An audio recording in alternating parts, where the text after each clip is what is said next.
नमस्ते दोस्तों, मैं श्रेयस बढ़िया आप सबका मेरे YouTube चैनल पे बहुत बहुत स्वागत करता हूँ। आज हम डेली करंट अफेयर सीरीज से 5th और 6th फरवरी 2024 के करंट अफेयर स्टडी करेंगे, जिसका source PIB, the Hindu, Indian express रहेगा। अगर आप इस करंट अफेयर के PDF चाहते हैं तो इस वीडियो के डिस्क्रिप्शन में मैंने टेलीग्राम चैनल की लिंक छोड़ी है, उस पर क्लिक कीजिए, उस चैनल को ज्वाइन कीजिए और वहाँ पर आपको डेली करंट अफेयर के PDF मिलते रहेंगे जो आपके प्रिपरेशन को और भी अच्छा बनाएंगे। उसके साथ साथ आपको ये भी बता दूं कि हम इस वीडियो के एंड में आज के जो करंट अफेयर्स पढ़ेंगे उसके ऊपर MCQs भी डिस्कस करेंगे। सो इस वीडियो के एंड तक बने रहिएगा ताकि आपके MCQ की प्रैक्टिस हो जाए। तो चलिए आज के लेक्चर की शुरुआत करें। आज जो हमें सबसे पहला करंट अफेयर देखने मिल रहा है वो है कॉमनवेल्थ लीगल एजुकेशन एसोसिएशन को लेके, दैट इज CLEA, और इसका सिलेबस जाता है इंपॉर्टेंट ऑर्गेनाइजेशन से। अगर देखा गया तो रिसेंटली हमारे PM जो है नरेंद्र मोदी जी वो इनॉग्रेट करने वाले Commonwealth legal education association CLEA। तो हम कहेंगे Commonwealth attorney and solicitor general का कॉन्फ्रेंस रहेगा ये, जो कि न्यू दिल्ली में होने वाला है। बैकग्राउंड की बात करें तो इसका जो थीम है वो है cross border challenges, justice delivery में जो क्रॉस बॉर्डर चैलेंजेस है वो। तो हम देखते हैं सबसे पहले कि कॉमन लीगल एजुकेशन एसोसिएशन है क्या। सबसे पहले अगर देखा गया तो कॉमन लीगल एजुकेशन एसोसिएशन जो है वो 1971 में बनाया गया था। इसका हेडक्वार्टर लंदन UK में। कॉमनवेल्थ लीगल एजुकेशन एसोसिएशन जो होता है ये प्रमोट करने के लिए है और सस्टेन करने के लिए है। जैसे कि हम कहेंगे हाई स्टैंडर्ड जो है लीगल एजुकेशन को लेके कॉमनवेल्थ में। कॉमनवेल्थ आपको पता ही है ऐसे देश होते हैं जिनके ऊपर ब्रिटिश ने रूल किया था। तो हम कहेंगे कि सबसे पहले बात यह है कि सबसे पहले हमें क्या करना है कि लीगल एजुकेशन जो है उसमें हाई स्टैंडर्ड्स लाना है, उसको हाई स्टैंडर्ड्स को प्रमोट करना है, उसको और बेहतरीन बनाना है। कॉमनवेल्थ वाइड बॉडी जो है हम कहेंगे जैसे कि इसके चैप्टर्स और कमिटीज़ है, जैसे एशिया में काम करती है, साउथ अफ्रीका में काम करती है, वेस्ट अफ्रीका में काम करती है, कैरिबिया से लेके यूरोप तक काम करती है। तो इसका जो गोल होता है एसोसिएशन का वही है कि लीगल एजुकेशन में और अच्छे स्टैंडर्ड्स लाना, उसको और बेहतर बनाना, जिससे पब्लिक को और लीगल कम्युनिटी जो है उसको हम अच्छे से सर्व कर सके। तो यही सब चीज़ें रहेगी इसमें। इसके अगर ऑब्जेक्टिव की बात करें हम कहेंगे CLEA के, तो जो गोल है इस एसोसिएशन का वो मैंने जैसे आपको बताया, जो लीगल एजुकेशन है उसे रेलेवेंट बनाना और प्रोफेशनली यूज़फुल बनाना। पर्टिकुलरली कैसे, तो हम कहेंगे लॉ का जो करिकुला है या टीचिंग मेथोडोलॉजी जो है उसमें हमें अलग से डेवलपमेंट लाने होंगे। जो भी लॉ स्कूल्स है वो यानी हम कहेंगे कि उनको असिस्ट करना होगा कि वो अपने आप को वैसे प्रिपेयर कर सके जिससे जो डिमांड है प्रोफेशन में वो पूरी हो सके। और वही है कि इन्फॉर्मेशन जो है उसमें चेंजेस ला सके, या फिर हम कहेंगे जो ग्लोबल चैलेंजेस है, जो पूरे इंटरनेशनल चैलेंजेस है उसको हम फेस कर सके। ये जो गोल होता है ये रेलेवेंट है हर जुरिस्डिक्शन को लेके, अक्रॉस वर्ल्ड जितने भी जुरिस्डिक्शन चल रहे सबको लेके ये काफ़ी रेलेवेंट रहेगा। और एसोसिएशन का मेन फोकस रहेगा ऐसे नेशन पे जो कॉमनवेल्थ को बिलोंग करते हैं, जैसे कि उसमें से एक इंडिया भी है। तो लीगल सिस्टम जो होता है या फिर हम कहेंगे जो एंग्लो अमेरिकन ट्रेडिशन से लिया हुआ या कॉमन लॉ से लिया हुआ है, वो देशों के जो भी हम कहेंगे लीगल एजुकेशन है उस पर ज़्यादातर ये फोकस रहेगा कि उनको हमें और अच्छा करना है। तो एसोसिएशन प्रोग्राम जो है, एसोसिएशन का जो प्रोग्राम ऑफ एक्शन है वो इसी पे है कि लीगल एजुकेशन जो है उसको सोशली रिलेवेंट और प्रोफेशनली यूजफुल बनाना। अब जो CLEA है उसने अब तक क्या क्या काम किए, CLEA की एक्टिविटीज़ की बात करें तो वो पब्लिकेशन और रिसर्च करता है। लॉ लेक्चर सीरीज़ ली जाती है, एक यूनिक सीरीज़ होती है जिसमें हम कहेंगे कॉमनवेल्थ वाइड बेसिस है। यहाँ पे लेक्चर जो होते हैं उसमें लीडिंग जो लीगल एकेडमिक्स वाले हैं या फिर जो जजेस हैं वो सब लोग इसमें हम कहेंगे कि लेक्चर्स लेते हैं। जो भी लेक्चरर्स है बड़े बड़े एकेडमिक्स के, तो वो यहाँ पे लेक्चर लेते हैं, लेक्चर सीरीज चलाई जाती है। अगला है करिकुलम डेवलपमेंट, एक करिकुलम डेवलपमेंट किया जाएगा। उसके अलावा जो भी लॉ स्कूल है उसको स्ट्रेंथन करने का काम भी CLEA करता है। इतना ही नहीं तो हरारे कॉमनवेल्थ जो प्रिंसिपल्स है उसके ऊपर भी काम करता है। तो कॉमनवेल्थ के कुछ प्रिंसिपल्स बनाए गए थे हरारे में, तो उससे रिलेटेड भी यहाँ काम किया जाता है। आपको ये हरारे कॉमनवेल्थ प्रिंसिपल्स पढ़ के रखना है क्या है, तो न्यूज़ में रहा है तो इसे पढ़ना बहुत ज़रूरी होता है। तो ये रहा हमारा आज का पहला करंट अफेयर, जो कि था Commonwealth legal education association CLEA को लेकर। इसका जो सोर्स था वो था PIB, that is press information bureau. चलिए अब दूसरे करंट अफेयर्स की तरफ चलते हैं। दूसरा जो करंट अफेयर है वो है employees provident fund organisation EPFO, और इसका सिलेबस जाता है इकोनॉमी में। Recently employees provident fund association जो होता है उसने और ministry of women and child development, उन दोनों ने मिलकर एक सर्वे लॉन्च किया है, और वो था increasing women's participation in the work force, यानी लड़कियों का जो पार्टिसिपेशन होता है वर्क फोर्स में वो बढ़ रहा है। ये चीज़ पे सर्वे किया गया। बैकग्राउंड यही रहा। ईपीएफओ जो होता है ये एक रिटायरमेंट फंड बॉडी है। आपको पता है कि प्रोविडेंट फंड जो होता है, जब आप सर्विस पे होते हैं या फिर जब आप जॉब पे होते हो तो आपके सैलरी में से कुछ पीएफ, जिसको प्रोविडेंट फंड कहते हैं, ये कट होता है। और जब आप रिटायर हो जाते हैं या फिर आप जॉब छोड़ देते हो तो वो पीएफ आपको पूरा एक साथ दिया जाता है। तो ये रिटायरमेंट के बाद आपको मिलता है। तो ये एक रिटायरमेंट फंड बॉडी है जो कि ऑर्गेनाइज सेक्टर वर्कर्स के लिए काम करती है under ministry of labour and employment. तो हम कहेंगे कि ये इसकी अगर बात किया गया तो ये अपने सब्सक्राइबर्स तक पहुँचे और इन्होंने डिटेल्स निकाले हैं कि क्या फैसिलिटीज़ अवेलेबल है वुमेन वर्कर के लिए आपके कंपनी में, पूरे देश में क्या है, ये उनको पता कर लिया उन्होंने। उसके अलावा उन्होंने ये भी देखा कि वर्किंग आवर्स जो है जिसमें वुमेन काम कर रहे हैं उसकी फ्लेक्सिबिलिटी ठीक है कि नहीं, क्या लड़कियों को वो जो टाइमिंग है वो बराबर है कि नहीं। उसके अलावा हम कहेंगे इक्वल पे मिल रहा है कि नहीं फीमेल वर्कर्स को, जितना मेल मेंबर्स को मिलता है, मेल वर्कर्स को मिलता है, क्या फीमेल को भी उतना मिल रहा है कि नहीं। ये सब चीज़ों पे यहाँ पे हम कहेंगे कि एक रिसर्च की तरह एक सर्वे किया जाता है। और हम कहेंगे कि ईपीएफओ न्यूज़ में रहा तो उसके लिए हमें ईपीएफओ क्या है ये पढ़ना होगा। ईपीएफओ जो होता है वो ministry of labour employment and government of India के अंडर काम करता है।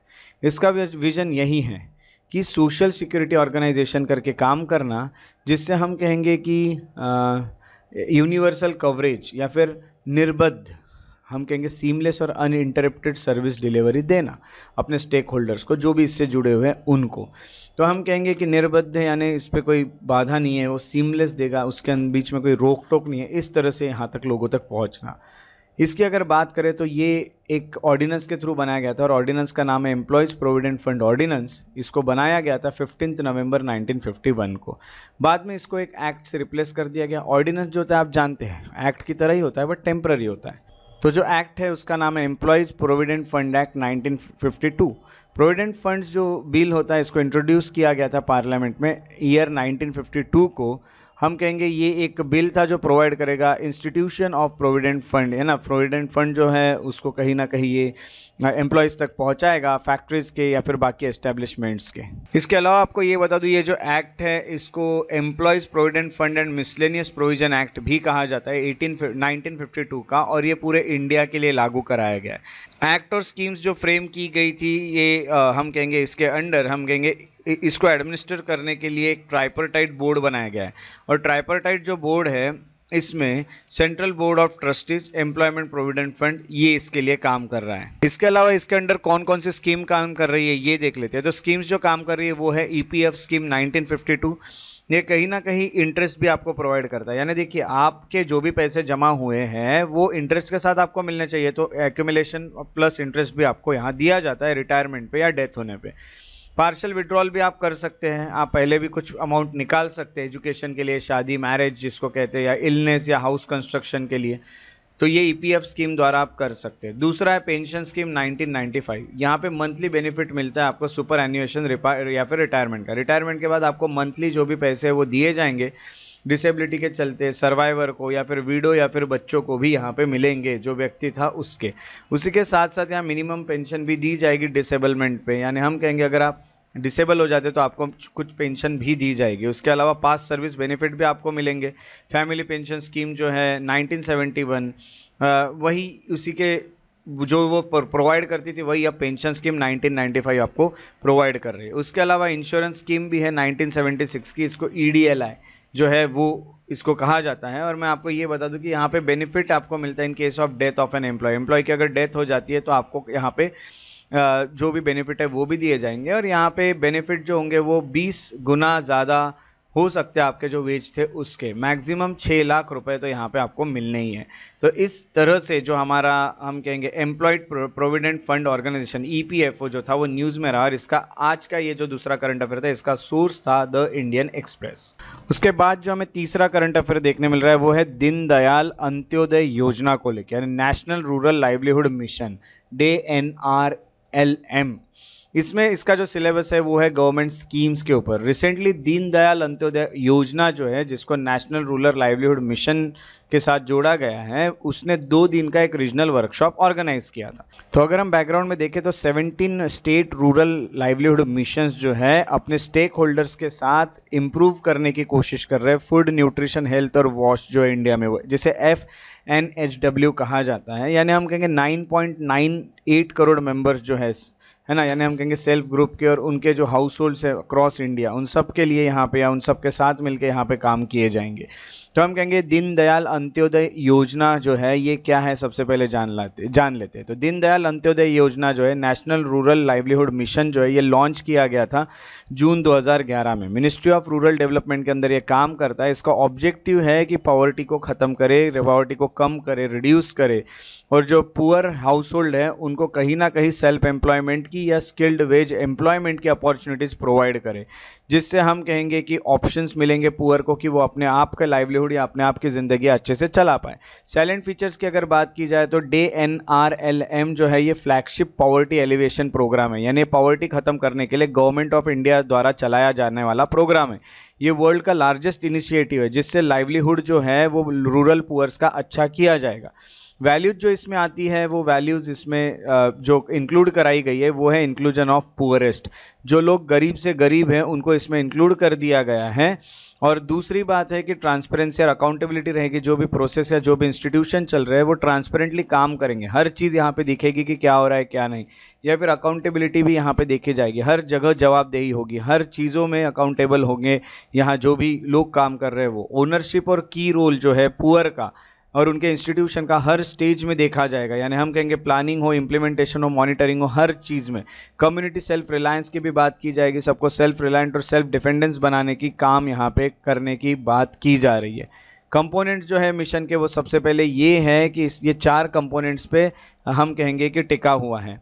Social mobilisation and promotion and strengthening of self managed and financially sustainable community institution of the rural poor. तो हम सबसे पहले कहेंगे कि क्या हो रहा है, सोशल मोबिलाइजेशन हो, एक तरह से सोसाइटी में वो आगे बढ़े, प्रमोशन हो उसका, स्ट्रेंथन हो जाए उसका, सेल्फ मैनेज कर सके वो खुद को, या फिर फाइनेंशियली वो सस्टेनेबल बन पाए। ये सब इंस्टीट्यूशन जो होती है ये ऐसे इंस्टीट्यूशन बनाने के लिए काम करेंगे। और यहाँ पे सबसे पहले यही कहा जाएगा, जो 4 चीज़ें उसमें, जो सबसे पहली चीज़ है उसमें यही कहा जाएगा कि एटलीस्ट 1 वुमेन मेंबर है होना चाहिए from each identified rural poor house hold से, है ना। वो कहीं ना कहीं सेल्फ हेल्प ग्रुप के अंडर आना चाहिए। इनका नेटवर्क बनाया जाएगा टाइम बाउंड मैनर में। सेल्फ हेल्प ग्रुप जो होता है वो एक ग्रुप होता है जो आपस में एक दूसरे को सपोर्ट करता है, एक दूसरे की हेल्प करता है। यहाँ पे दूसरी जो बात यहाँ पे की जा रही है वो है financial inclusion of rural poor. जो भी गरीब लोग हैं गाँव के, उनका फाइनेंशियल इंक्लूजन किया जाएगा। यानी डिमांड और सप्लाई साइड्स की अगर बात करें तो फाइनेंशियल इंक्लूजन में ये दोनों चीज़ों पे फाइनेंशियल इंक्लूजन किया जा रहा है, यानी किस चीज़ की डिमांड है और कौन सी चीज़ सप्लाई की जानी चाहिए। तो डिमांड साइड में देखा गया तो फाइनेंशियल लिटरेसी जो है उसको प्रमोट करेगा, यानी हम कहेंगे कि गरीब को भी पता चलेगा कि कमाई किस तरह से की जाती है। और दूसरा, provides catalytic capital to the SHG and their federation. तो सेल्फ हेल्प ग्रुप बनाए जाते हैं, जो भी वो सेल्फ हेल्प ग्रुप में जितने भी लोग काम कर रहे हैं उनके पास कुछ ना कुछ कैपिटल रहेगा, वो सब अपने कुछ कंट्रीब्यूट करेंगे फाइनेंशियली, और वो लोग भी अपने फेडरेशन के थ्रू कोई चीज़ बना पाएंगे। ये चीज़ें करने के यहाँ पे प्लानिंग है। दूसरा है सस्टेनेबल लाइवलीहुड। सस्टेनेबल लाइवलीहुड की अगर बात करें तो हम कहेंगे कि जो भी लाइवलीहुड पोर्टफोलियो है एक गरीब का, वो 3 पिलर्स पे उसको ठीक किया जाएगा। सबसे पहला है वल्नरेबिलिटी रिडक्शन, यानी जो भी चीज़ें उसको एक स्टेबल एनवायरनमेंट बना के देना, यानी ऐसा नहीं कि अभी है कल नहीं है या फिर एकदम से उसके पास कुछ भी नहीं है, ये सब चीज़ें कम करना है। लाइवलीहुड एनहांसमेंट, उसको जो भी कमाई के साधन है, उसके लाइवलीहुड के जो भी साधन है उसको एनहांस करना होगा और उसको एम्प्लॉयमेंट प्रोवाइड करना होगा। Social inclusion, social development and convergence, ये चौथी चीज़ है जो इसमें इंक्लूड की गई। सोशल इंक्लूजन की अगर बात करें तो सबसे पहले ministry of research and development और अदर सेंट्रल मिनिस्ट्री इस पर काम करेंगे कि किन लोगों को सोशली इंक्लूड किया जाना चाहिए इसमें, किसका सोशल डेवलपमेंट करना चाहिए और क्या कॉन्वर्जेंस यहाँ पे होने चाहिए। इस तरह से ये काम करने वाला है। जैसे मैंने आपको बताया कि यहाँ पे कंपोनेंट जो है मिशन के वो 4 कोर कंपोनेंट्स है। तो फर्स्ट जो हमने देखा वो सेकंड यहाँ पे जो है यहाँ पे रखा है, थर्ड और फोर्थ, ये चारों हम देख चुके हैं। तो इस तरह से ये काम करने वाला है, जिसको DNRLM कहते हैं। तो दीनदयाल अंत्योदय योजना जो है वो न्यूज़ में रही, और हम कहेंगे कि नाम से ही पता चल रहा है दीनदयाल अंत्योदय, यानी जो अंत की जो भी लोग हैं उनको कहीं ना कहीं हम कहें कि अपलिफ्ट करना, उनका उदय करना। तो हम कहेंगे इसका जो सोर्स था ये था PIB, प्रेस इन्फॉर्मेशन ब्यूरो। अब अगला जो हमें करंट अफेयर देखने मिल रहा है वो है हाइब्रिड व्हीकल्स को लेके, और इसका जो सिलेबस जाता है वो एनवायरमेंट और इकोलॉजी में जाता है। रिसेंटली जो रिसर्च किया गया था HSBC द्वारा, अब इन्होंने ये बताया है कि ओवरऑल जो कार्बन के एमिशन है वो काफ़ी कम है हाइब्रिड व्हीकल्स में कंपेयर टू इलेक्ट्रिक्स। तो इलेक्ट्रिक व्हीकल के कंपैरिजन में भी हाइब्रिड व्हीकल्स जो है उसमें कार्बन के एमिशन कम होते हैं। बैकग्राउंड यहाँ देखा गया तो इंडिया इलेक्ट्रिक मोबिलिटी का प्लान कर रही है, यानी करंटली वो बैटरी इलेक्ट्रिक्स पे जो है वो फोकस कर रही है। उनका यही कहना है कि भाई अब हमें क्या करना होगा कि बैटरी व्हीकल्स ज़्यादा से ज़्यादा लाना है। बट यहाँ पे हाइब्रिड व्हीकल्स में ये पता चला है कि भाई इसमें और कम होता है कार्बन एमिशन। तो हाइब्रिड इलेक्ट्रिक व्हीकल होता कैसा है? हाइब्रिड इलेक्ट्रिक व्हीकल इस तरह से होता है, यहाँ पे फ्यूल भी डाला जाता है और यहाँ DC कन्वर्टर होता है, थर्मल सिस्टम, कूलिंग होती है, यहाँ पूरा एक सिस्टम बनाया है, फ्यूल टैंक से लेकर हर चीज़ आप कार में यहाँ देख सकते हो। तो यहाँ पे हाइब्रिड इलेक्ट्रिक व्हीकल जो होता है वो इंटरनल जो कंबशन इंजन होती है, जो इंजन है ना, जो पेट्रोल या डीजल पे चलने वाली इंजन है, उसको यूज़ करता है और इलेक्ट्रिक मोटर्स को भी यूज़ करता है, एक या एक से ज़्यादा इलेक्ट्रिक मोटर्स को यूज़ करता है, ठीक है। और दूसरा है different types of hybrid system जो होता है, यानी इसमें दोनों होते हैं, इलेक्ट्रिक मोटर्स भी होते हैं और पेट्रोल डीजल इंजन भी होते हैं। यहाँ पे अगर देखा गया तो हाइब्रिड सिस्टम मेनली दो तरह के होते हैं, एक होता है पैरेलल हाइब्रिड और एक होता है सीरियल हाइब्रिड। पैरेलल हाइब्रिड की बात करें तो इंजन और इलेक्ट्रिक मोटर जो होती हैं वो इंडिपेंडेंटली पावर करते हैं व्हीकल को, दोनों भी यहाँ पे इंडिपेंडेंटली काम करते हैं। सीरीज हाइब्रिड में इलेक्ट्रिक मोटर जो होते हैं इट ड्राइव्स द व्हील्स, यानी हम कहेंगे इलेक्ट्रिक मोटर से चलते हैं चक्के, इंजन जो होती है वो जनरेट करती है इलेक्ट्रिसिटी को। यानी हम कहेंगे कि यहाँ भी आपको देखने मिलेगा कि इंजन जो है वो चलाने के लिए आपको देखने मिलेंगे वो रहेंगे अपना पेट्रोल डीजल, और उसके चलते फिर चक्के इलेक्ट्रिसिटी से घुमाए जाएंगे, इसको सीरीज हाइब्रिड कहते हैं। तो अब हम देखते हैं ये हाइब्रिड इलेक्ट्रिक व्हीकल जो है इनके फ़ायदे क्या है। सबसे पहले एडवांटेजेस की बात करें तो फ्यूल एफिशिएंसी, जो हाइब्रिड व्हीकल का डिज़ाइन बनाया गया है उसकी इंजन साइज़ भी बहुत कम हेवी नहीं होती है और कार वेट भी बहुत कम होता है। अगर हम इंटरनल कंबंशन जो इंजन व्हीकल से उसकी बात करें तो यानी जो डीजल पेट्रोल पे चलने वाले व्हीकल से उसके कंपैरिजन में इसका काफ़ी लाइट वेट भी होता है और इस कारण इसका माइलेज भी अच्छा हो जाता है। दूसरी बात, power, with increase in total power and torque, hybrid electric vehicle जो होते हैं वो इंस्टेंट टॉर्क देते हैं, जिससे हाई टॉर्क से आप जो होते हैं इवन एट लो स्पीड पे भी आप जल्दी, आपको बहुत अच्छा टॉर्क मिल जाता है, आप बहुत जल्दी आगे बढ़ जाते हैं। Minimum emission, battery fuel emission जो होता है यानी लेस कार्बन फुटप्रिंट, बैटरी का यूज़ करना, तो हम कहेंगे कि इससे हमारा कहीं ना कहीं पोल्यूशन भी ज़्यादा नहीं होता है। तो पेरिस क्लाइमेट अकॉर्ड के अकॉर्डिंग हम यहाँ पे चल के हमारा कार्बन एमिशन भी कम कर पाएंगे। दूसरी बात है यहाँ पे positive growth rate towards achieving India's net zero emission. हमने सोचा था कि हम एक तरह से जो एमिशन है उसको ज़ीरो एमिशन तक लाएंगे 2027 तक, यानी ट्रांसपोर्ट रिवॉल्यूशन लाया जाएगा इंडिया में, हम हर जगह इलेक्ट्रिक व्हीकल्स का यूज़ करके पोल्यूशन को कम करेंगे, ये भी पूरा हो जाएगा। बट इलेक्ट्रिक व्हीकल्स को लेके इंडिया में आप जानते हो कि बहुत सारे चैलेंजेस रहे हैं। सबसे पहला चैलेंज ये है इंडिया में कि हाई इनिशियल कॉस्ट, काफ़ी महंगी होती है स्टार्टिंग में, आपको पता है, बाद में आपको भले ही सस्ता सब मिल जाता है बट ये बहुत महंगी होती है स्टार्टिंग में, आपको बहुत पैसा लगाना पड़ता है। दूसरा है लिमिटेड चार्जिंग इंफ्रास्ट्रक्चर, हमारे यहाँ पे चार्जिंग करने के लिए बहुत ज़्यादा चीज़ें जगह अवेलेबल नहीं है। डोमेस्टिक मैन्युफैक्चरिंग कैपेबिलिटीज़ भी हमारी कम है, बहुत ज़्यादा हम मैन्युफैक्चर भी नहीं कर पाते हैं, तो लोगों में अवेयरनेस भी नहीं है। गवर्नमेंट के इनिशिएटिव भी बहुत ज़्यादा अब तक गवर्नमेंट ने लिए नहीं है। गवर्नमेंट ने जो इनिशिएटिव लिए अब तक ईवी एडॉप्शन के लिए वो है, पहला faster adoption and manufacturing EV electric vehicle, that is fame scheme. Second, national electric mobility mission plan NEMMP। तीसरा है national mission on transformative mobility and battery storage. चौथा है गो ग्रीन कैंपेन। पांचवा है production linked initiative, that is PLI scheme. उसके बाद एक है incentive for manufacturing of EVs and components. तो इस तरह से गवर्नमेंट ने अब तक कुछ इनिशिएटिव लिए हैं। तो ये था इलेक्ट्रिक व्हीकल को लेके जो हमारा करंट अफेयर था वो, और यानी हाइब्रिड इलेक्ट्रिक व्हीकल को लेके, और इसका सोर्स था इंडियन एक्सप्रेस। अब अगले करंट अफेयर की तो और बढ़ते हैं, और अगला है अर्माडो। अब अर्माडो की अगर बात करें तो इसका सिलेबस जाता है डिफेंस में। रिसेंटली महिंद्रा का अर्माडो मिलिट्री व्हीकल जो होता है वो अपना डेब्यू किया है एट रिपब्लिक डे परेड। आपको एक आर्मैडो मिलिट्री व्हीकल देखने मिला रिपब्लिक डे के परेड में। अभी आर्मैडो है क्या देख लेते हैं। आर्मैडो जो होता है ये एक मिलिट्री व्हीकल है, ये तो आपको पता ही चल गया, बट इसमें एक high level of ballistic protection है। इसमें अगर बैठ के कोई मिलिट्री के लोग जा रहे हैं या फिर वॉर के वक्त जब इसे यूज़ किया जा रहा है तो ये इसको प्रोटेक्शन चारों साइड से मिलती है, बैलिस्टिक प्रोटेक्शन। आप कितने भी इस पर अटैक कीजिए इसको प्रोटेक्शन मिल जाएगी। Up to B7 STANAG level second कहते हैं। स्टैनैग लेवल सेकंड जो होता है यहाँ पे काफ़ी अच्छी प्रोटेक्शन आपको प्रोवाइड की जाती है, हर साइड से आपको बैलिस्टिक प्रोटेक्शन मिल जाएगी। तो इस तरह से हम कहेंगे कि आर्मैडो यहाँ पे एक मिलिट्री व्हीकल है जो पूरे प्रोटेक्टेड है। इसका मतलब ये होता है कि आर्मर जो होता है वहाँ पे आर्मर पियर्सिंग राइफल्स जो है, बड़ी बड़ी जो राइफल्स है उससे भी आपको बचाव इससे हो सकता है। आर्मैडो जो होता है इसमें 2 लीटर का turbo charge direct injection diesel power train यहाँ पे रखा गया है, जो कि हम कहेंगे कि that can also run on multi fuels, अलग अलग फ्यूल पे चल सकता है, ज़रूरी नहीं एक ही टाइप का फ्यूल इसको मिले। उसी के साथ साथ इसमें हम अगर बात करें तो इसमें बहुत अच्छा amount of power on tap है, यानी इसका पावर भी बहुत अच्छा है, 212 हॉर्स पावर। एंड इसमें हम कहेंगे 500 Nm ऑफ टॉर्क भी आपको देखने मिलता है। इंडिया का पहला आर्मर्ड लाइट स्पेशलिस्ट व्हीकल है ये, फर्स्ट ALSV है, और ये फुल्ली इंडिजिनियस व्हीकल है जो पूरे इंडिया में ये देखा गया तो सिर्फ इंडिया नहीं बनाया, किसी के हेल्प से नहीं बनाया गया है, खुद से ही सब बनाया गया, और इसको महिंद्रा डिफेंस सिस्टम्स ने बनाया गया, MDS ने बनाया गया, इंडियन आर्म फोर्सेस के लिए। दूसरी बात अगर यहाँ पे देखी गई तो जो आर्म्ड लाइट स्पेशलिस्ट व्हीकल है ये काफ़ी इंपॉर्टेंट एक मशीन है जिसको अलग अलग पर्पज़ के लिए यूज़ किया जा सकता है। ये मॉड्यूलर व्हीकल है, इसमें हम कहेंगे क्विक रिस्पांस टीम्स इसमें जा सकती है, स्पेशल फोर्सेस जा सकते हैं, काउंटर टेररिज्म ऑपरेशंस हो सकते हैं, बॉर्डर पेट्रोलिंग हो सकती है, ये चीज़ें यहाँ पे हो सकती है। इन सब से रिलेटेड एक और है सबमरीन वजीर करके, इसको भी पढ़ के रखिएगा आप।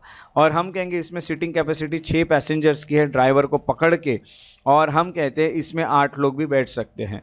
तो हम कहेंगे अबाउ स्टैंडर्ड 1000 kg इसकी लोड कैपेसिटी, इसमें इतने लोड जा सकता है। और ASLV जो है कैन कैरी अनादर 400 kg और भी लेके जा सकता है। स्टैंडर्ड तो 1000 किलो लेके जाएगा, बट 400 किलो एडिशनल भी लेके जा सकता है।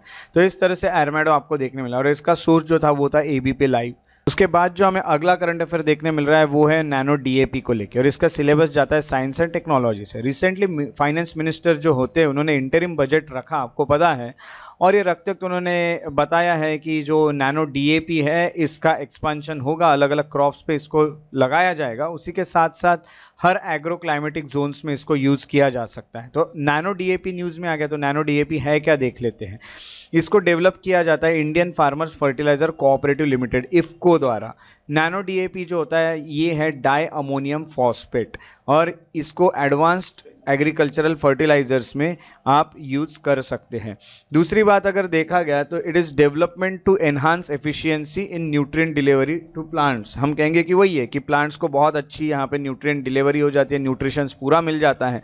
उसी के साथ साथ एक यूनिक लिक्विड फर्टिलाइजर होता है, ये एक लिक्विड फर्टिलाइजर जिसमें नैनो पार्टिकल्स होते हैं, डाई अमोनियम फॉस्फेट के छोटे छोटे पार्टिकल्स आपको देखने मिलते हैं। तो यहाँ पे हम कहेंगे कि ये एक सोर्स है नाइट्रोजन और फॉस्फोरस का, 2 प्राइमरी न्यूट्रिएंट्स जो है जो एसेंशियल है ग्रोथ ऑफ क्रॉप के लिए, वही है नाइट्रोजन और फॉस्फोरस। इसमें 8% नाइट्रोजन और 16% फॉस्फोरस आपको देखने मिलता है। अगर इसके बेनिफिट्स की बात करें तो सबसे पहले ये बता दूं कि यहाँ पे सरफेस एरिया काफ़ी अच्छा हो जाता है आपका, आप बहुत अच्छे जगह पे क्रॉप्स ले सकते हैं, काफ़ी बड़े जगह पे क्रॉप ले सकते हैं। उसके अलावा सोल्यूबिलिटी भी आपकी अच्छी हो जाती है, यहाँ डिलीवरी भी काफ़ी अच्छी हो सकती है, क्रॉप्स भी बहुत अच्छे आएंगे, लीचिंग भी यहाँ कम हो जाती है, और न्यूट्रिएंट्स भी काफ़ी अच्छे मिल जाते हैं। सिग्निफिकेंस की बात करें तो नैनो यूरिया जो इसको इंट्रोड्यूस किया गया था, नैनो DAP को भी इंट्रोड्यूस किया गया है, और इस कारण हम कह सकते हैं कि एग्रीकल्चर में जो एक्सपेरिमेंट किए जा रहे हैं इससे हम कहेंगे इसका एम यही है कि यूरिया का जो यूज़ है उसे कम करना और नेचुरल फार्मिंग जो होती है वो प्रमोट करना। तो आई होप कि ये जल्दी हो जाएगा। तो ये एक तरह से एक टॉपिक आता है फर्टिलाइजर सेक्टर इन इंडिया, इसमें भी ये जाके मैच होता है, इसमें भी आप इसका रेफरेंस दे सकते हैं। तो इस तरह से ये नैनो DAP न्यूज़ में रहा, और इसका जो सोर्स था वो था द इंडियन एक्सप्रेस। तो चलिए आज के प्रैक्टिस MCQs को सॉल्व कर लेते हैं। यहाँ पे आपको 2 पेयर्स देखने मिल रही है, एक तरफ एजेंसीज लिखे, एक तरफ हेडक्वार्टर्स लिखे। आपको ये देखना है कि कितने इसमें से पेयर्स करेक्टली मैच्ड है। पहला लिखा है central bureau of investigation, headquarter लिखा है मुंबई। दूसरा है national crime records bureau, headquarter लिखा है न्यू दिल्ली। तीसरा है securities and exchange board of India SEBI और हेडक्वार्टर लिखा है कोलकाता। कितने ऑप्शंस इसमें से करेक्टली मैच्ड है आपको कमेंट सेक्शन में लिखना है। पहला ऑप्शन है ओनली 1, दूसरा ऑप्शन है ओनली 2, तीसरा ऑप्शन है ऑल 3 और चौथा ऑप्शन है नन। उसके बाद दूसरे करंट अफेयर की ओर चलते हैं। जो दूसरा करंट अफेयर है वो उसमें आपको 2 स्टेटमेंट्स दिए हुए हैं। स्टेटमेंट 1 है दीनदयाल अंत्योदय योजना जो है national rural livelihood mission NRLM, ये लॉन्च 2015 में किया गया था। दूसरा लिखा है it is under the ministry of rural development. तो आपको इसमें से कौन से स्टेटमेंट करेक्ट है ये ढूंढना है। पहला ऑप्शन है कि दोनों स्टेटमेंट करेक्ट है और स्टेटमेंट 2 जो है वो स्टेटमेंट 1 का सही एक्सप्लेनेशन है। दूसरा है स्टेटमेंट 1 करेक्ट है, स्टेटमेंट 2 भी करेक्ट है और स्टेटमेंट 2 इसका करेक्ट एक्सप्लेनेशन नहीं है। तीसरा है स्टेटमेंट 1 करेक्ट है बट स्टेटमेंट 2 इनकरेक्ट है। चौथा है स्टेटमेंट 1 इनकरेक्ट है बट स्टेटमेंट 2 करेक्ट है। सही ऑप्शन कमेंट सेक्शन में लिखिएगा। नेक्स्ट जो क्वेश्चन है वो आपको जो देखने मिल रहा है वो है with reference to nano DAP consider the following statement. ये एडवांस्ड एग्रीकल्चरल फर्टिलाइजर है। दूसरा, इसको डेवलप किया गया है ताकि एफिशिएंसी और न्यूट्रिएंट्स जो होते हैं प्लांट्स में वो अच्छे हो सके। इसमें 8% नाइट्रोजन और 16% फॉस्फोरस है। कितने स्टेटमेंट्स जो है वो दिए हुए सही हैं। पहला है 2 ओनली, दूसरा है 1, 2 एंड 3, तीसरा है 1 एंड 3 ओनली और चौथा है 3 ओनली। ये है आज के क्वेश्चंस। अब हमने 3 फरवरी को जो MCQs डिस्कस किए थे उसके आंसर्स देख लेते हैं। जो क्वेश्चन नंबर 1 था उसका था A, क्वेश्चन नंबर 2 था उसका था B और क्वेश्चन नंबर C जो थर्ड जो था उसका था A। जो हमें 6 फरवरी का सबसे पहला करंट अफेयर देखने मिल रहा है वो है डीजी यात्रा। डीजी यात्रा की बात करें तो इसका सिलेबस जाता है गवर्नेंस में। रिसेंटली डीजी यात्रा गाइडलाइंस जो होते हैं वो इशू किए DGCA ने, directorate general of civil aviation ने। बैकग्राउंड की बात करें तो जो डीजी यात्रा गाइडलाइंस है ये एक decentralise mobile wallet based identity management platform है डीजी यात्रा। अब डीजी से आप पता ही कर पा रहे हो कि ये मोबाइल बेस्ड है और पर्सनल इंफॉर्मेशन जो होती है पैसेंजर की वो स्टोर की जाएगी मोबाइल वैलेट में ट्रैवलर के। अब आपको अलग से कुछ लेके नहीं घूमना होगा, आपके मोबाइल में ये ट्रैवल की जो भी इंफॉर्मेशन है वो पूरी स्टोर की जाएगी। तो डीजी यात्रा के बारे में सबसे पहले देख लेते हैं डीजी यात्रा है क्या। डीजी यात्रा जो ये मिनिस्ट्री ऑफ सिविल एविएशन के अंडर आता है। ये ऐसा प्रोजेक्ट है जिससे कॉन्टैक्टलेस सीमलेस प्रोसेस होंगी पैसेंजर्स के एयरपोर्ट पे, यानी फेशियल रिकॉग्निशन टेक्नोलॉजी को यहाँ यूज़ किया जाएगा। ये एक पेपरलेस एंट्री होगी एयरपोर्ट पे, यहाँ पेपर्स की ज़रूरत नहीं पड़ेगी क्योंकि फेशियल रिकॉग्निशन सॉफ्टवेयर जो है वो आपके मोबाइल में भी रहेगा और वहाँ पे मोबाइल में तो सब डेटा स्टोर ही रहेगा, ऊपर से फेशियल वाला जो सॉफ्टवेयर है वो कहीं ना कहीं लगाया जाएगा आपके जो भी हम कहेंगे एयरपोर्ट्स पे। उसी के अलावा डिसेंट्रलाइज मोबाइल वॉलेट बेस्ड ये एक प्लेटफॉर्म रहेगा, मैनेजमेंट प्लेटफॉर्म है जो कि हम कहेंगे कॉस्ट इफेक्टिव, यहाँ ज़्यादा खर्चा नहीं आएगा। उसके अलावा यहाँ प्राइवेसी या डेटा प्रोटेक्शन भी आपका होते रहेगा और इन्फॉर्मेशन जो होती है वो भी डीजी यात्रा करके ऐप है उसमें सेव की जाएगी, स्टोर की जाएगी।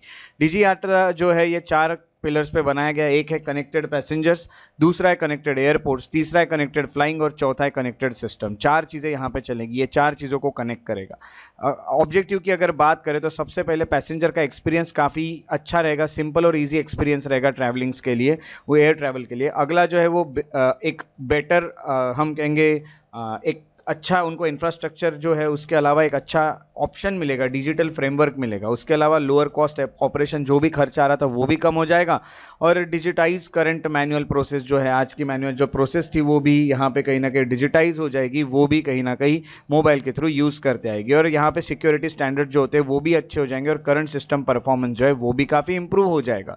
तो इस तरह से ऑब्जेक्टिव रहेंगे। इम्प्लीमेंटेशन की बात करें तो ये जो प्रोजेक्ट है इसको इम्प्लीमेंट किया जा रहा है डीजी यात्री फाउंडेशन द्वारा। एक जॉइंट वेंचर है, किस का, तो एयरपोर्ट अथॉरिटी ऑफ इंडिया, इसका इसमें 26% स्टेक है या शेयर है और Bengaluru airport, Delhi airport, Hyderabad airport, Mumbai airport और कोची इंटरनेशनल एयरपोर्ट ये सब इस पर काम कर रहे हैं। 5 शेयर होल्डर जो होते हैं इक्वली सबका मिल के 74 शेयर, वहाँ पे इनका सबका 74 में इक्वल शेयर है। फर्स्ट फेज जो है डीजी यात्री का वो हम कहेंगे कि रोल आउट किया जाएगा 2 एयरपोर्ट्स में, वाराणसी और बेंगलुरु में किया गया था 2022 में और 5 एयरपोर्ट पुणे, विजयवाड़ा, कोलकाता और दिल्ली और हैदराबाद में मार्च 2023 में ये किया गया। सिग्निफिकेंस यही है कि फेशियल रिकॉग्निशन टेक्नोलॉजी जो है काफ़ी बेनिफिशियल है, फ्लाइंग को काफ़ी कन्वीनियंट और काफ़ी इजी बना देती है, एयरपोर्ट्स को भी भीड़ भाड़ से कम कर देती है क्योंकि लोगों का आधातर टाइम तो वो पेपर वाले जो भी प्रोसेस था उसी में जा रहा था। तो हम कहेंगे वो सब से उनको छुटकारा मिल जाएगा और बहुत ईजी आपकी फ्लाइंग हो सकती है। तो डिजी यात्रा जो ये आज का हमारा करंट अफेयर रहा, इसका सोर्स था पीआईबी, प्रेस इन्फॉर्मेशन ब्यूरो। सो अगला जो करंट अफेयर है वो है protection of children from sexual offences, that is POCSO act को लेके। इसका सिलेबस जाता है पॉलिटी में। रिसेंटली सुप्रीम कोर्ट ने एक 20 साल का सेंटेंस जिसको सुनाया था पोक्सो एक्ट में, एक मैन को, एक पर्सन को, उसे कहीं ना कहीं रेमिट कर दिया गया है। रेमिट यानी उसे माफ़ कर दिया गया है। अब ये सब तमिलनाडु में हुआ। अब हुआ क्या है, 3 जज का बेंच बनाया गया था। चीफ जस्टिस उसमें डीवाई चंद्रचूड़ भी थे। उन्होंने मंडे को एक रेमिट किया है। 20 साल का सेंटेंस जो होता है, एक आदमी था उस पर, तो उसको 20 साल की सज़ा माफ़ कर दी गई है। उसके ऊपर चार्जेस थे, उसने सेक्सुअल असॉल्ट किया एक 14 साल के लड़की के साथ। बाद में उसने उससे शादी कर ली उस लड़की से, और उनको बच्चे भी हो गए। तो इस कारण उसकी जो सज़ा थी वो फिर माफ़ कर दी गई है, क्योंकि सेक्सुअल असॉल्ट के चलते जो भी उस पर केस चल रही थी, उस लड़की के साथ जिसके साथ ये केस थी, तो वो लड़की से उसने शादी कर ली और उसको बच्चे भी हो गए। अब ये प्रोटेक्शन ऑफ ये पोक्सो एक्ट है क्या, ये भी हम देख लेते हैं। पोक्सो एक्ट की बात करें तो सबसे पहले इसको इनैक्ट किया गया था 2012 में, national commission for protection of child rights. ये भी अच्छे से पढ़ के रखिएगा, इसके ऊपर भी क्वेश्चन आ सकता है पोक्सो के कारण। मिनिस्ट्री इसके ऊपर जो काम करते हो, ministry of women and child development है। ऑब्जेक्टिव यही है कि जो भी ऑफेंसेस है सेक्सुअल एक्सप्लॉयटेशन के या सेक्सुअल अब्यूज़ के चिल्ड्रन के, वो यहाँ पे उसके लिए ये काम करता है। तो हम कहेंगे कि इस पे पेनल्टी और ये सब लगाई जाती है। हिस्टोरिक बैकग्राउंड की बात करें तो इसको इनैक्ट किया गया था क्योंकि यूनाइटेड नेशन कन्वेंशन हुआ था राइट्स ऑफ चिल्ड्रन को लेकर 1992 को। उसी के द्वारा हमने हमारे भी देश में पोक्सो एक्ट लाया था 2012 में, जिससे हम एक लीगल फ्रेमवर्क दे सके, बच्चों को प्रोटेक्ट कर सके। जो भी सेक्सुअल असॉल्ट है, सेक्सुअल हरासमेंट है या पोर्नोग्राफी जैसी चीज़ें हैं, उससे हर स्टेज पे उन्हें प्रोटेक्ट कर सके। 2019 में इस एक्ट को अमेंड कर दिया जाता है और पेनल्टी जो होती है वो और ज़्यादा बढ़ा दी गई, इसको और ज़्यादा स्ट्रिक्ट कर दिया गया है। उसके अलावा इसके साइलेंट फीचर्स की अगर बात करें तो ये जो एक्ट होता है ये डिफाइन करता है चाइल्ड। चाइल्ड यानी कौन इस एक्ट के थ्रू, चाइल्ड यानी कोई भी व्यक्ति जिसकी एज 18 साल से कम है, वो चाइल्ड यहाँ पे कहा गया है। एक्ट जो होता है वो इसमें बॉयज़ और गर्ल्स दोनों भी इसमें आते हैं जो विक्टिम हो सकते हैं सेक्सुअल अब्यूज़ के। कोई भी पर्सन जो है हम कहेंगे इंचार्ज है ऑफ एन इंस्टीट्यूशन, जिसने जो भी इंस्टीट्यूशन का इंचार्ज है वो रिपोर्ट नहीं कर पा रहा है कमीशन को सेक्सुअल ऑफेंस को लेके, तो उसको भी पनिशमेंट यहाँ पे मिल सकती है। विक्टिम जो होता है वो रिपोर्ट कर सकता है ऑफेंस को किसी भी वक्त, even years after abuse has awkward, है ना, कुछ सालों बाद भी ये किया जा सकता है। और आपको ये भी बता दूं कि ये एक्ट जो होता है वो आइडेंटिटी भी छुपाता है विक्टिम की, क्योंकि इंडिया में विक्टिम को ही फिर बुरी नज़र से देखा जाएगा। तो हम कहेंगे नए रूल्स जो होते हैं वो पुलिस वेरिफिकेशन भी, हर स्टाफ का पुलिस वेरिफिकेशन भी मैंडेटरी करता है स्कूल के या केयर होम्स के, या प्रोसीजर जो है रिपोर्ट जिससे सेक्सुअल अब्यूज़ को रिपोर्ट किया जाएगा, मटेरियल पोर्नोग्राफी, या फिर हम कहेंगे age appropriate child right education क्या होगा क्या नहीं, हर चीज़ इसमें इंक्लूड की गई है जो हमारे जो यहाँ पे हमने जो चेंजेस किए उसमें, या फिर ये जो नए रूल्स बनाए गए हैं उसमें। उसी के अलावा आपको ये भी बता दूँ, for crackdown on child pornography, कोई भी व्यक्ति जिसने रिसीव किया है कोई भी पोर्नोग्राफिक मटेरियल जिसमें चाइल्ड इन्वॉल्व है, या फिर कोई भी इंफॉर्मेशन पोर्नोग्राफिक मटेरियल से रिलेटेड है, वो रिपोर्ट कर सकता है स्पेशल जुवेनाइल पुलिस यूनिट को या पुलिस को साइबर क्राइम पोर्टल में। Under the rule state government जो होता है वो कहीं ना कहीं फॉर्मुलेट करेगा बच्चों के प्रोटेक्शन की पॉलिसी, है ना, जीरो टॉलरेंस बेस्ड पे, यानी अब टॉलरेट नहीं किया जाएगा, सहन नहीं किया जाएगा बच्चों के खिलाफ जो भी ऑफेंस हो रहे हैं उसको, और जो भी वायलेंस हो रहे हैं उसको। तो हम कहेंगे कि सभी इंस्टीट्यूशन, ऑर्गेनाइजेशन या जो भी एजेंसीज़ है जो काम कर रही है बच्चों के साथ कांटेक्ट में रहते हैं, उनको बहुत स्ट्रिक्टली यहाँ पे ये चीज़ें फॉलो करनी होगी। सेंट्रल गवर्नमेंट हो या हर स्टेट गवर्नमेंट होती है, वो पीरियोडिक ट्रेनिंग देगा जो भी हम कहेंगे इंस्टीट्यूशन है वहाँ पे, या फिर जो भी स्टाफ है वहाँ पे। सेंट्रल और स्टेट गवर्नमेंट जो होता है वो एज अप्रोप्रिएट एजुकेशनल मटेरियल बांटेगा, करिकुलम सेट करेगा बच्चों को, जिससे उनको अपने पर्सनल सेफ्टी का भी ख्याल हो। रूल्स ये भी कहते हैं कि ओरिएंटेशन प्रोग्राम होगा, इंटेंसिव कोर्सेज भी लिए जाएंगे पुलिस पर्सनल के लिए भी और फॉरेंसिक एक्सपर्ट्स के लिए भी। इंस्टीट्यूशन जो है हाउसिंग इंस्टीट्यूशन, यानी हम कहेंगे जो बच्चों को रखता है या फिर जो रेगुलरली कांटेक्ट में आता है बच्चों के साथ, जैसे हम कहेंगे स्कूल हो गया, क्रेशेस हो गए, या स्पोर्ट्स एकेडमीज़ हो गई, या बाकी कोई भी फैसिलिटीज़ जो प्रोवाइड करता है बच्चों को, उनका पुलिस वेरिफिकेशन होगा, उनका बैकग्राउंड देखा जाएगा, हर स्टाफ का भी ये बैकग्राउंड और पुलिस वेरिफिकेशन होगा। चैलेंजेस यही है कि low representation of women in police force, लड़कियां उतनी पुलिस फोर्स में नहीं है। दूसरा, इन्वेस्टिगेशन जल्दी जल्दी नहीं चलता है और ख़त्म हो जाता है, लैप्स हो जाता है, अच्छे से काम नहीं हो पाता है। उसी के साथ साथ हम कहेंगे कि कोई भी कंडीशन नहीं है टू प्रूव रिसेंट इंटरकोर्स, है ना, तो क्या इंटरकोर्स रहा क्या नहीं उसके पीछे कोई कंडीशन नहीं है, और इसका जो सोर्स था ये था पीआईबी पोक्सो एक्ट का। उसके बाद का जो हमें करंट अफेयर देखने मिल रहा है वो है सीवीड कल्टीवेशन को लेके, और इसका सिलेबस जाता है ज्योग्राफी में। आपको ये बता दूं कि रिसेंटली फर्स्ट नेशनल कॉन्फ्रेंस लिया गया था on promotion of seaweed cultivation. Seaweed के कल्टीवेशन को प्रमोट करने के लिए यहाँ पे हम कहेंगे कि एक कॉन्फ्रेंस भी बुलाया गया था, और ये कोटेश्वर कच्छ गुजरात में हुआ है। इसका चेयरमैन जो थे वो union minister of fisheries, animal husbandry and dairying थे, श्री पुरुषोत्तम रूपला। और उसी के अलावा इसका ऑब्जेक्टिव वही था कि सीवीड कल्टीवेशन किया जाए इंडिया में। उसी के साथ साथ हम कहेंगे कि मरीन प्रोडक्शन जो है वो भी काफ़ी डाइवर्सिफाई किया जाए, या फिश फार्मर जो होती है उनकी इनकम भी बढ़ाई जाए। ये चीज़ें आपको देखने मिलती है। उसी के साथ साथ सीवीड कल्टीवेशन होता क्या है ये भी आपको बता देता हूँ। सीवीड जो होता है ये मरीन अलगी और प्लांट्स को दिया हुआ एक नाम है। ऐसे कई सारे स्पीसी को दिया हुआ नाम है। ये जो स्पीसीज होते हैं ये वाटर बॉडी में ग्रो करते हैं, जैसे हम कहेंगे रिवर, सी, ओशंस यहाँ ग्रो करते हैं। जनरली ये शैलो वाटर में ग्रो करते हैं, टाइडल जोन के, जहाँ पे वेव्स और ये सब चलती है, बाढ़ यानी जहाँ पे लहरें चलती हैं, ऐसे शैलो वाटर में जो ज़्यादा डीप नहीं होता है। कुछ सीवीड जो होते हैं वो माइक्रोस्कोपिक होते हैं, जैसे कि फाइटोप्लैंक्टन, उनको आप माइक्रोस्कोप से ही देख सकते हैं, और वो वाटर के कॉलम में सस्पेंडेड रहते हैं, तैरते रहते हैं। सीवीड में विटामिन होते हैं, मिनरल होते हैं, और फाइबर्स भी आपको देखने मिलते हैं। बहुत सारे सीवीड जो होते हैं वहाँ वो एंटी इन्फ्लेमेटरी या एंटी माइक्रोबियल एजेंट्स करके भी काम करते हैं, यानी आप इनको दवाई करके भी यूज़ कर सकते हैं। और हम कह सकते हैं इसके मेडिसिनल इफेक्ट काफ़ी अच्छे हैं। कैंसर फाइटिंग एजेंट्स भी इसमें हैं, और ऑर्गेनिक कॉस्मेटिक्स या स्किन केयर प्रोडक्ट्स में भी ये यूज़ हो सकते हैं। सीवीड फार्मिंग की अगर बात करें तो ये जो प्रैक्टिस है of cultivating and harvesting seaweed, ये काफ़ी टाइम से चलाई जा रही है। इसी को सीवीड की फार्मिंग कहते हैं। सीवीड जो होते हैं वो तमिलनाडु, गुजरात के कोस्ट में बहुत ज़्यादा देखने मिलते हैं। उसके अलावा लक्षद्वीप और अंडमान निकोबार आइलैंड में भी ये देखने मिल जाते हैं। गवर्नमेंट इनिशिएटिव्स देख लेते हैं सीवीड फार्मिंग को लेके क्या है। सीवीड मिशन जो होता है वो चलाया जा रहा है, जिससे कमर्शियलाइज किया जाएगा सीवीड फार्मिंग को और इसके जो प्रोसेसिंग को। उसी के साथ साथ कल्टीवेशन जो है इंडिया के 7,500 किलोमीटर के कोस्ट लाइन पे भी बढ़ाया जाएगा। Indian council for agriculture and research जो है, दैट इज ICAR, और central maritime fishing research institute जो होते हैं वो दोनों इसके ऊपर काम करेंगे, जो भी प्रोडक्ट्स होंगे सीवीड से रिलेटेड उस पे। तो जो प्रोडक्ट्स है ये 2 सीवीड बेस्ड प्रोडक्ट है। पहला है Cadalmin TM immunalgin extract, Cadalmin TM IMEB इसे कहा जाता है, और दूसरा है Cadalmin TM anti hyper cholesterolemic extract, Cadalmin TMS भी कहा जाता है इसे। ये 2 पे काम करने वाले मल्टीपर्पज सीवीड पार्क भी बनाया जाएगा तमिलनाडु में। तो इतने सारे गवर्नमेंट इनिशिएटिव्स है सीवीड फार्मिंग को लेकर, और इसका जो सोर्स था इस करंट अफेयर का वो था ICAR। अगले करंट अफेयर की ओर बढ़ते हैं, और वो है ग्रामी अवार्ड्स को लेके। सिलेबस इसका जाता है आर्ट एंड कल्चर और अवार्ड्स में। रिसेंटली प्राइम मिनिस्टर जो है श्री नरेंद्र मोदी जी, उन्होंने कॉन्ग्रेचुलेट किया है musicians Ustad Zakir Hussain, Rakesh Chaurasia, Shankar Mahadevan, सेल्व Ganesh we, Ganesh Rajagopalan, जिनको ग्रैमी अवार्ड्स मिला है। उन्होंने ये कहा है कि एक्सेप्शनल टैलेंट और डेडिकेशन जो है म्यूजिक को, उन्होंने हमारे दिल जीत लिए, हमारे नहीं पूरे दुनिया के दिल जीत लिए, और इंडिया को प्राउड फील कराया। ग्रैमी अवार्ड्स होते क्या है ये देखना होगा। ग्रैमी अवार्ड्स की अगर बात की जाए तो ग्रैमी अवार्ड्स को प्रेजेंट करते हैं recordings academy of the US।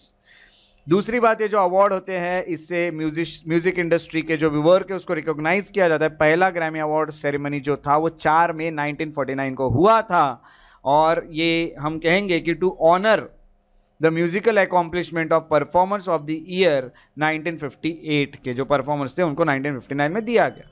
एक और अवार्ड्स पढ़ के रखिएगा, उस्ताद बिस्मिल्लाह खान युवा पुरस्कार। उसके अलावा आपको ये बता दूं, इसके कैटेगरीज की बात करें तो जनरल फील्ड जो है इसमें 4 अवार्ड्स दिए जाते हैं। पहला एल्बम ऑफ द ईयर, दूसरा रिकॉर्ड ऑफ द ईयर, तीसरा सॉन्ग ऑफ द ईयर, और 5वां जो है वो बेस्ट न्यू आर्टिस्ट करके। विनर जो होते हैं उनको सिलेक्ट किया जाता है 25 से ज़्यादा फील्ड से, जिसमें pop, rock, rap, R&B, country, raga, उसके अलावा क्लासिकल, गॉस्पेल, जैज, ये सब यहाँ पे आपको देखने मिलते हैं। ऑनरीज जो होते हैं उनको गोल्डन स्टैच्यूट दिया जाता है एक ग्रामाफोन का। तो ये होता है ग्रैमी अवार्ड्स, और ये जो ग्रैमी अवार्ड्स है इसका सोर्स था PIB, प्रेस इंफॉर्मेशन ब्यूरो। जो हमें नेक्स्ट करंट अफेयर देखने मिल रहा है वो है स्पेरोथेसा वर्कशॉप पे। अब ये जो हम करंट अफेयर दिख रहा है ये जा रहा है एनवायरमेंट और इकोलॉजी में। रिसेंटली एक नई स्पीसी मिली है फ्रॉग की, स्पेरोथेसा वर्कशॉप करके है। ये बैंगलोर में डिस्कवर की गई है। रिसर्चर्स जो अलग अलग नेशनल इंटरनेशनल ऑर्गेनाइजेशन के वो इसे आइडेंटिफाई कर रहे हैं, डॉक्यूमेंट कर रहे हैं कि जो प्रीवियसली अननोन स्पीसी थी फ्रॉग की वो अब यहाँ पे हमें मिल गई, उसको नाम भी दिया गया है। तो ये जो स्पेरोथेसा वर्शाब है ये है क्या? ये एक नया फ्रॉग है और ऐसा कहा जाता है, इसका मीनिंग होता है genus of frog which welcomes rain, जो जिसके आने से पता चलता है कि बारिश आने वाली है। इसका एक डिस्टिंक्टिव कैरेक्टरिस्टिक्स है बाकी फ्रॉग स्पीसीज से, इसका नाम जो इसके बिहेवियर पे रखा गया है, क्योंकि अगर देखा गया तो अर्ली शॉवर्स जो होते हैं उसके वक्त ये आपको देखने मिलते हैं, ये इंडिकेट करता है कि अब बारिश आने वाली है। दूसरी बात यह है कि अर्बन सराउंडिंग में रहता है, शहरों के आसपास रहता है, और आपको जो भी चीज़ें हैं वो अर्बनाइजेशन के जो चैलेंज होते हैं ये भी इससे पता आप कर सकते हैं। एम्फीबियंस जो है जैसे कि फ्रॉग्स हो गए, टोड्स हो गए, सैलमेंडर्स हो गए, इन सबको इंडिकेटर स्पीसी कहते हैं। इनका आना यानी कुछ ना कुछ इंडिकेशन है कि कुछ ना कुछ होने वाला है। तो इस तरह से एक नए फ्रॉग्स की स्पीसी जो है वो न्यूज़ में रही और इसका सोर्स था डेक्कन हेराल्ड। अगला जो करंट अफेयर देखने मिल रहा है वो है ऑर्गेनाइड न्यूरल नेटवर्क, और इसका सिलेबस जाता है साइंस एंड टेक्नोलॉजी में। रिसेंटली रिसर्चर्स जो होते हैं उन्होंने ब्रेन का ऑर्गेनाइड जो होता है वो माइक्रो इलेक्ट्रोड से कनेक्ट कर दिया है और एक ऑर्गेनाइड न्यूरल नेटवर्क बनाया है। अब यहाँ पे होता क्या है, न्यूमॉर्फिक कंप्यूटिंग कहते हैं इसको। इसमें क्या किया जाता है कि कंप्यूटर को भी दिमाग जैसा बनाया जाएगा, इंसान के दिमाग जैसा बनाया जाएगा, उसमें इंसान के ब्रेन के टिश्यूज डाले जाएंगे कंप्यूटर में, तो उससे वो इंसान जैसा काम करेगा, ऐसा इनका कहना है। ऑर्गेनॉइड न्यूरल नेटवर्क जो होता है ये इनोवेटिव कंप्यूटिंग सिस्टम है जो ब्रेन लाइक टिश्यूज जो होते हैं वो इलेक्ट्रॉनिक्स से उसको जोड़ता है। इसको ब्रेनोवेयर भी कहा जाता है। ब्रेनोवेयर ब्रेन ऑर्गेनाइड जो होते हैं उसको माइक्रो इलेक्ट्रोड के साथ जोड़ के एक ऑर्गेनॉइड न्यूरल नेटवर्क बनाता है जो डायरेक्टली लिविंग ब्रेन टिश्यू, जिसमें आपको कंप्यूटिंग प्रोसेस में भी देखने मिलेंगे। ब्रेन ऑर्गेनॉइड जो होते हैं वो ब्रेन सेल्स की तरह ही काम करेंगे, वैसा ही कंपोजिशन वैसा ही स्ट्रक्चर रहेगा, और ब्रेन का डेवलपमेंटल प्रोसेस जो होता है उसी तरह वो काम कर सकता है। इसके एडवांटेजेस की अगर बात करें हम, तो पहला एडवांटेज ये है कि हम अलग अलग मैथमेटिकल फंक्शंस बहुत मुश्किल वाले भी सॉल्व कर पाएंगे, जैसे हेनॉन मैप। ये सिस्टम जापानीज वोवेल को भी आइडेंटिफाई कर पाएगा, और इंडिविजुअल्स जो है उसको प्रोनाउंस जो करते थे उन्हीं के चलते जापानीज वोवेल भी यहाँ प्रोनाउंस हो जाएंगे, और आपको ये बता दूं 78% एक्यूरेसी रेट के साथ। उसके अलावा कंपेरेबल एक्यूरेसी जो है आर्टिफिशियल न्यूरल नेटवर्क्स की, उसमें ज़्यादा ट्रेनिंग भी यहाँ नहीं लगेगी। चैलेंजेस एक ही है कि टेक्निकल एक्सपर्टाइज और इंफ्रास्ट्रक्चर लगेगा। ऑर्गेनाइड और एआई को जोड़ने से एथिकल क्वेश्चंस उठेंगे अबाउट कॉन्शियसनेस एंड डिग्निटी। क्या ये किसी को डिग्निटी को खराब नहीं करेगा, या फिर अच्छे से काम करेगा? क्या ये नैतिकता के साथ काम करेगा, या सब चीज़ें बिगाड़ के रख देगा? एप्लीकेशन की बात करें तो जल्दी जल्दी सीखना और ज़्यादा एनर्जी एफिशिएंट रहेगा, और हमें बहुत ज़्यादा एक सॉल्यूशन देने वाली मशीन मिल जाएगी। करंट लिमिटेशन जो आर्टिफिशियल इंटेलिजेंस का, उसे भी ये ख़त्म कर देगा। अभी जो भी कमियां हैं वो सब खत्म कर देगा, और हम मेडिसिनल साइंस और ट्रीटमेंट के भी फील्ड में इस डिवाइस के चलते, इस कंप्यूटर्स के चलते बहुत आगे बढ़ पाएंगे। तो इस तरह से हमारा आज का जो करंट अफेयर था, जिसको हम कहते हैं ऑर्गेनाइड न्यूरल नेटवर्क, उसका सोर्स था द हिंदू। चलिए अब आज के एमसीक्यूज को सॉल्व करने की कोशिश करते हैं। तो सबसे पहला जो है क्वेश्चन नंबर 1, वहां पे आपको दो कॉलम दिए। पहले कॉलम ने स्पीसीज लिखा है, दूसरे कॉलम में आईयूसीएन स्टेटस लिखा है। पहला है मालाबार सिवेट और आईयूसीएन स्टेटस लिखा है वल्नरेबल, फॉरेस्ट आउलेट और एक्सटिंक्ट, पौंडीचेरी शार्क और क्रिटिकली एंडेंजर्ड। इसमें से कितने ऑप्शंस करेक्टली मैच्ड है वो आपको लिखना है। Only 1, only 2, all 3, none. Comment section में अपने सही आंसर्स लिखिएगा। दूसरा क्वेश्चन जो आपको देखने मिल रहा है, वहां 2 स्टेटमेंट दिए हैं। स्टेटमेंट 1 कहता है कि ग्रामी अवार्ड जो होते हैं रिकॉर्डिंग एकेडमी ऑफ यूएस देता है। दूसरा स्टेटमेंट कहता है पहला ग्रामी अवार्ड जो है वो 4 मई 1959 को दिया गया था। ऑप्शन नंबर 1 है कि दोनों स्टेटमेंट करेक्ट है, बट और स्टेटमेंट 2 जो है वो स्टेटमेंट 1 का सही एक्सप्लेनेशन है। दूसरा ऑप्शन कहता है कि स्टेटमेंट 1 और स्टेटमेंट 2 दोनों करेक्ट है, बट स्टेटमेंट 2 जो है वो स्टेटमेंट 1 का सही एक्सप्लेनेशन नहीं है।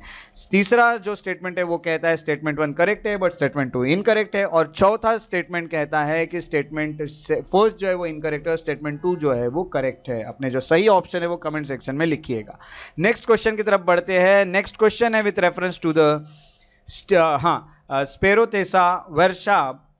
आपको देखना है कौन से ऑप्शन करेक्ट है। It has adopted rural surrounding. दूसरा है ये जो वर्षाव है ये जीनस फ्रॉग होता है विच वेलकम्स रेन। तीसरा है इसका नाम जो है वो बिहेवियर से दिया है, coming out of bureaus early showers के लिए जो जाना जाता है।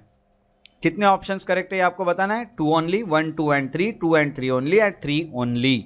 उसके अलावा जो आपके आंसर्स थे पिछले वाले जो क्वेश्चंस मैंने पूछे थे उसके आंसर्स देख लेते हैं। पहला था क्वेश्चन नंबर 1 का ए, दूसरे का है डी और तीसरे का था बी।